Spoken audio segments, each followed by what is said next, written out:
the Nashville 2 podcast with your host, Edward Fox. G'day, viewers and listeners. It's another great episode of Nashville 2, and I'm your host, Ed Fox, in my American flag shirt, which Lance has gotten used to. He's seen me at a couple of networking events, although we're at the Tennessee Christian Chamber luncheon today, and I was wearing my flower shirt. But on the green screen, the green flowers, it looks like I got holes on my shirt because it goes straight through to the background. So we put on the American flag shirt. You needed to know that. I don't know why. So welcome to another episode of the show where we tell Middle Tennessee stories. You're Nashville 2, so let's have you on the show. If you know somebody that should be on the show and's got a story to tell, we'd love to have them. So have them reach out at nashville2.com. And my special guest today, Lance Reeves. And Lance is a podiatrist. So that's a first for us. We got a foot doctor on the show. So good to have you, Lance. Yeah, thanks for having me. Excited about it. Now, did you grow up around Middle Tennessee? No, so I grew up in Central California, a small town called Visalia, just west of Sequoia National Park. Oh, okay. To people. And then, where did you grew up there? Did you go to school there for podiatry, or where did you end up for that? Yeah. So schooling was Northern California in Oakland. And then my residency was in Lima, Ohio. Lima, Ohio. Okay. And then worked there for 2 years, and then now we're in Middle Tennessee, starting this business. So why Middle Tennessee? My in-laws live here. Okay. My wife and I are expecting our third kid, and we needed free babysitting, so that's why we moved down here. I can relate to that. Yes, when I moved over from Australia and we had our three, and it was hard because my wife's mom said, "Look, I've already raised my 7." My wife's one of 7, and her mom said, "Look, I've already raised my 7, and I've raised a couple of grandkids too, so you're on your own." Not really, but I gave her a hard time. So yeah, I can definitely relate. So let me ask you this: what attracted you to podiatry? Yeah, my brother, when he was 16, had a pretty major flat foot reconstruction, and from there, I was just super impressed with the doctor and the way he interacted with us as a family, and found an interest and went for it. No. Okay. So I got another question then. When it comes to podiatry, and you obviously saw what your brother went through and did that, did you know when you started out in school for that how much it was going to take? I mean, did you have a good handle on? No idea. Actually, most people in medicine told me to avoid it and not get into it. I think for my benefit, no one in my family was in medicine, so for them it was, hey, that sounds great, and Right. go for it. So kind of just jumped in, and I certainly wouldn't have changed that hindsight, but I had no idea what I was getting into. So private practice, you're going to start your practice. It opens when? September 6th is the soft opening. Ribbon cutting is September 11th. So getting here quick. Okay. Yeah. And of course, when this airs, it should already be beyond September 6th. So yay, happy opening. Yeah, we're open. So normally it's about 8 to 10 weeks after we record it that the show's edited and it goes live. So we'll be able to do that. And somebody could be watching this or listening to this 20 years from now, and now you've been a podiatrist for 21 years. So you could go on and watch this and go, "Oh man, I was so young back then." So who are your ideal clients? Do you have a particular niche or niche? Oh, okay, let's do that one first. Niche or niche? Let's go with niche. Niche. Oh, yeah. Okay. So niche had pulled ahead on my straw poll. Everybody I meet, I ask niche or niche because I'm a niche kind of guy. And niche had pulled ahead by 3. So now it's only ahead by 2. Okay, good. So why that? Do you have a particular niche that you're focused on? Yeah, my biggest focus is minimally invasive surgery. So typical surgery incision might be this big. Right. need these surgeries. The incisions are about this big, couple millimeters. Specialties are bunions, hammer toes, painful corns and calluses. A lot of times you can fix those with tiny incisions. Gets people walking quicker, less swelling, less pain. It's just something that can be much more comfortable for patients. So, and you do all that? You'll do all that in your office? Correct. Yeah, a lot of times you can do these corrections just with local anesthesia, which saves you a lot of time, headache from going to a hospital and having to do that route. Can just make it more convenient for patients. Right. And when it comes to, how does a person sort of know when they need to see a podiatrist, say, rather than some other type of medical professional? Yeah, so anything foot related. I think for me, most of the time I see someone is when they've said, I've tried X, Y, and Z and it still hurts. Right. Or I can't wear these shoes anymore because it hurts, or I can't do my walks or my runs because it's too painful. That's usually the clientele that we get in. And that's where we can sit down and kind of pinpoint what's hurting, why is it hurting, how can we get you back to normal as quick as possible. Now, with you having done your residency for a couple of years, or been in practice for a couple of years at somebody else's business, had you grown up around entrepreneurs or business owners? Now that you're a business owner, is that something you're familiar with? Yeah, so my dad runs a custom picture framing business out of his house. So growing up, I got to see him, hustle through that and kind of grind and build his company, which was a lot of fun.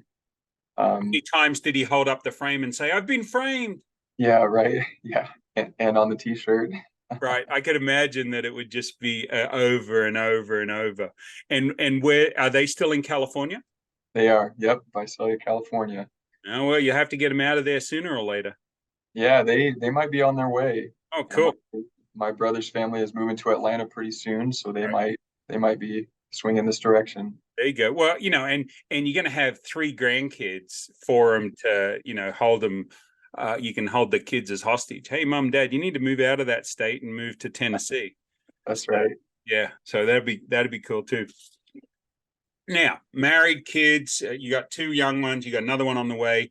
I'd say your wife's involved in the business. She is. Yeah, she's pretty heavily involved.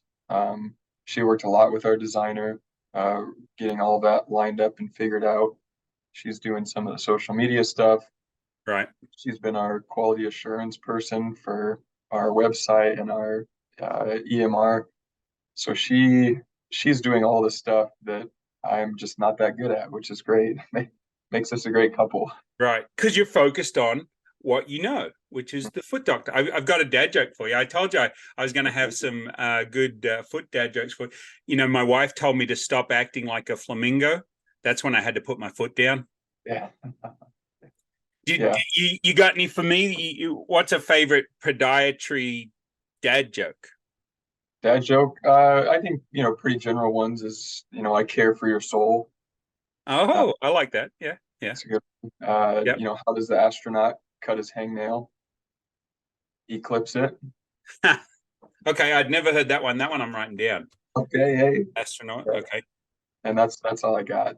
Okay, well that's good. I appreciate that. Some people come on, they're like, dad jokes. I don't tell jokes. I'm not good at telling jokes, but that's my other one that I found was, what do you call a foot that always loses?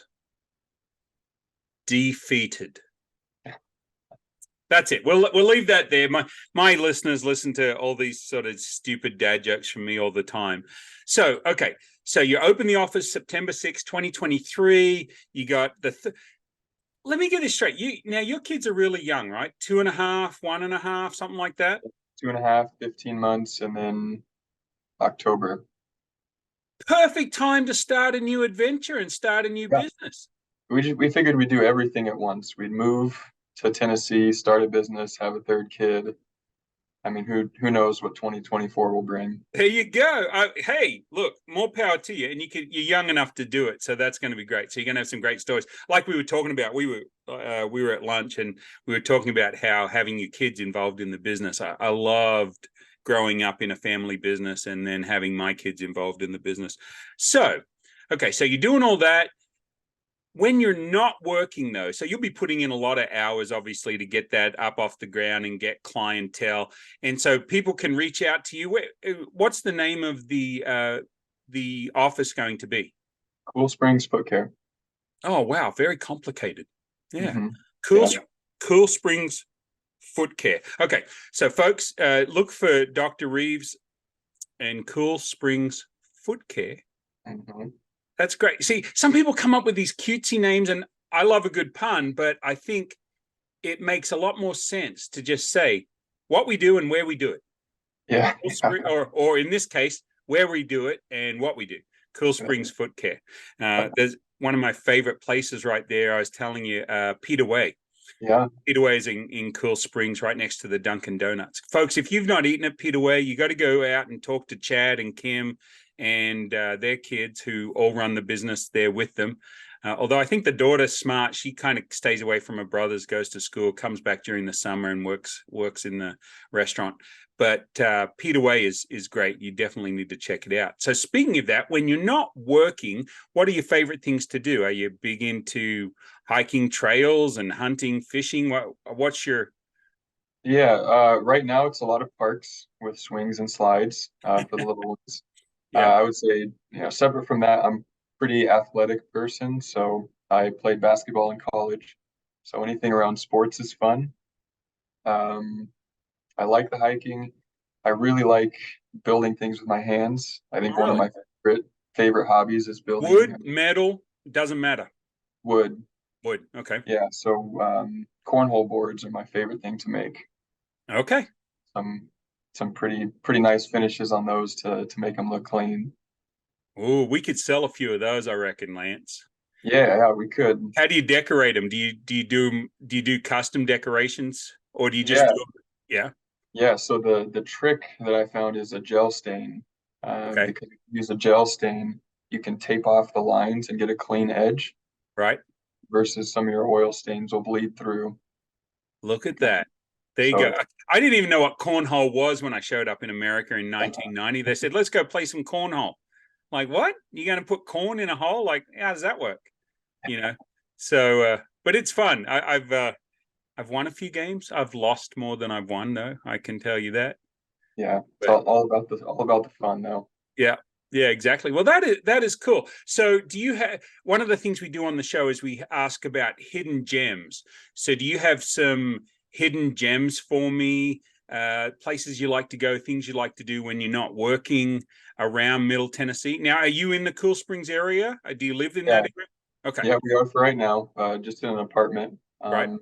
I don't know if this place is hidden, but Triple Crown Bakery. Okay. I don't know it. Okay, great. We so for our wedding, we actually had them do our cookies for our wedding. Okay. Cake, we just had a bunch of cookies out, and that's one of our favorite places to go. And where is Triple Crown Bakery? It is just off of Main Street, downtown Franklin. Oh, really? Okay. I actually don't know the street address, but I know it's downtown Franklin. Okay. The one I'll give you that's my favorite is they do an a Portuguese egg tart. It's called Sweet Dreams Bakery. It's right there off of Cool Springs Road, opposite PF Chang's. Just a little hole in the wall, but they do these. Man, they are delicious. It's sort of like an egg custard tart, but it's in a flaky pastry, like a puff pastry shell. I'm diabetic, but just one of those, they're $2.50 a pop, just one of those, man, makes my day. So anybody that wants to show up wherever I'm at and bring a Portuguese egg tart from Sweet Dreams Bakery, that'd be... That's all you need. That's all I need. Yeah, it literally is all I need. Because if I have two, the insulin's got to be broken out. Okay, so we've got Triple Crown Bakery, downtown Franklin. That's one. What's another one? It's called Lucky Lad Farms. I think the town is called Eagleville. Okay. So it's a setup where it's this massive farm, and you can take your kids and feed animals. They've got playgrounds, slides. They've got a little tractor pull. Oh, wow. It's fun. Yeah, we took our daughter to it last summer and just had a blast. Right. So how long have you been down here in the Middle Tennessee area? I've been here for about 2 months, Okay. but my in-laws have been here about 10 years. Okay. So you come down and see them. Mhm. Right. Well, that's cool. Yeah, I'd never heard of that too. So you're 2 for 2. 2 for 2. Hit me with your third one. I'll have to say, oh yeah, I know all about that. Yeah, third one. Third one. Which one would that be? Let's have a look here. Yeah, I've got them all written down here. Sopapias? That's right. Sopapia's restaurant. Okay. So that's a restaurant that has New Mexico style food. Okay. Specifically, it's called Hatch Green Chili.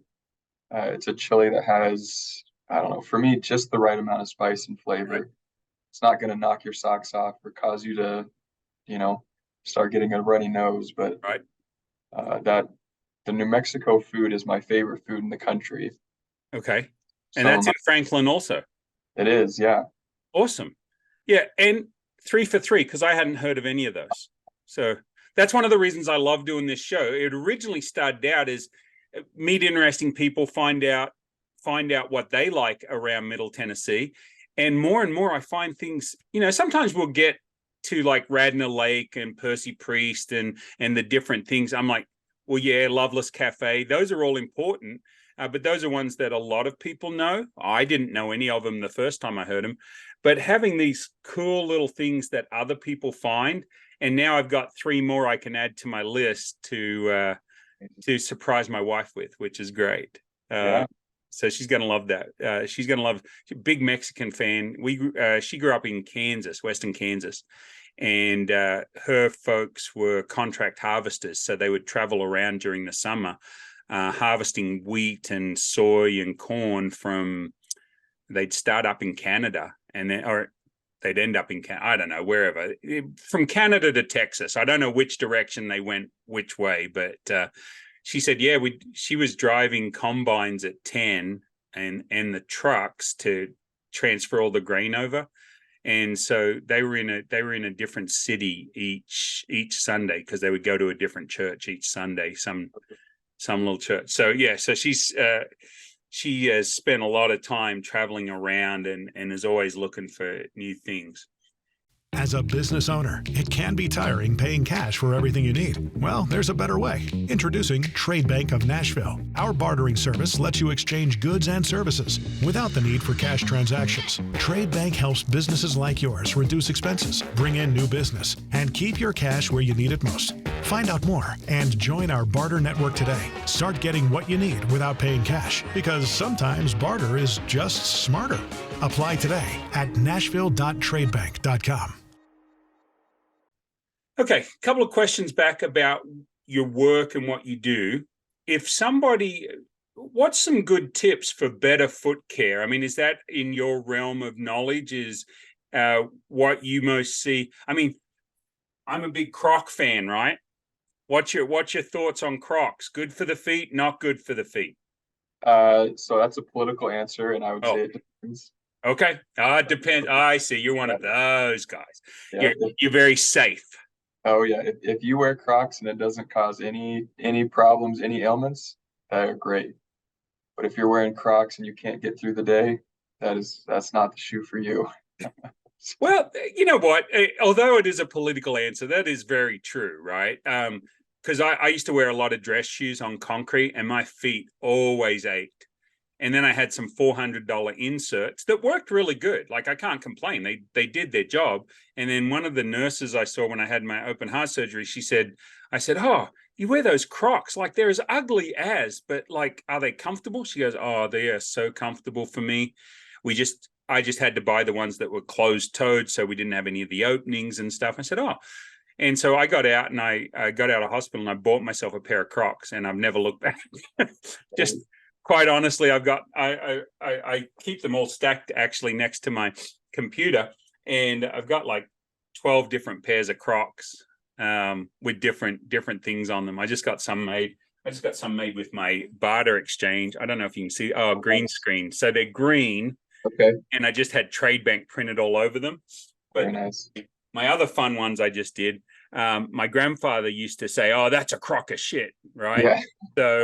So I bought these for my sisters, and I sent them all a pair in Australia. They're like, "We're never going to wear those." I said, "But remember how Granddad always said, when he thought we were lying, that was a crock of, And so I found an emoji with sunglasses on. So he's changing his life around. It doesn't matter what you start out at. It's a matter of how you see yourself, right? Right. That's it.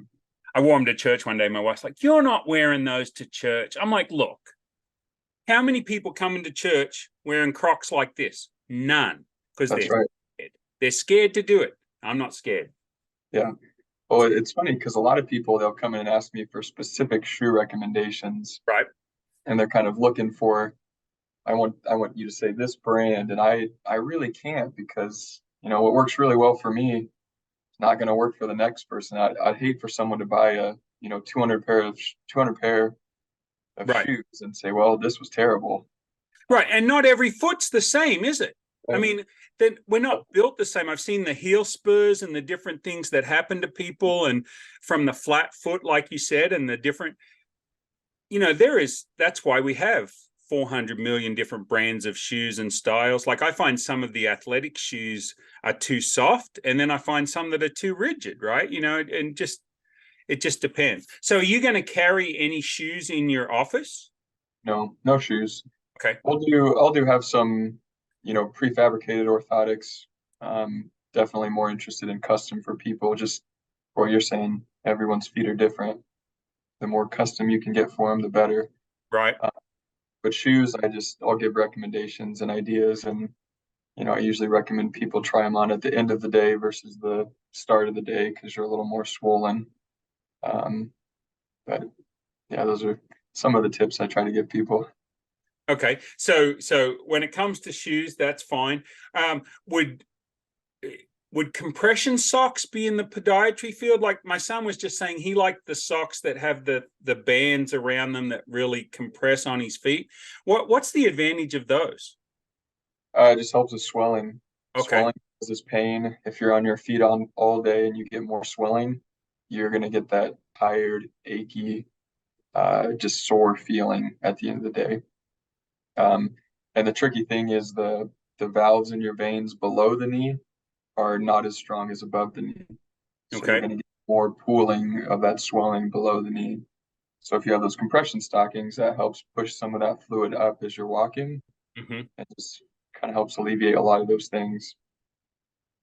Okay. And then I'm diabetic. So one of the things I've been hearing from my regular doctor is diabetic foot care. Is that podiatrists get a handle on and can know where to send people for that sort of stuff, or is that something they deal with themselves? Yeah, so a lot of patients we see have diabetes, and that involves with palliative care, callus care, trying to offload certain areas to prevent sores, peripheral neuropathy, the nerve pain that some people with diabetes can experience. That's a big one. Right. Specific pitch for that one. Our office has a laser that helps with some of that peripheral neuropathy pain. Okay. And I've seen that change lives when patients are dealing with that type of pain. And then I'm not sure. Shingles isn't necessarily foot related, is it? It's more. Shingles usually appears in different parts of the body. Okay.